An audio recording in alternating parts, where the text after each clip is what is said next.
உன்னை பார்க்கையில மனம் விட்டு பேச துடிக்கிறேன். ஊரு கதை தானே நடக்குது, உள்ள கதை உள்ள முழிக்குது.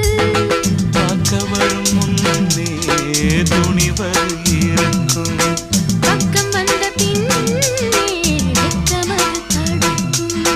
சிப்பிக்குள்ள முத்தம் போல நெஞ்சுக்குள்ள காதல மூடி மூடி வைப்பதும் ஏனோ. தொண்டக்குழி வரைக்கும் அலையின வார்த்தையும் வந்து வந்து திரும்புது ஏனோ. சொல்லாமத்தானே இந்த மனசு தவிக்குது. கண்ணால தானே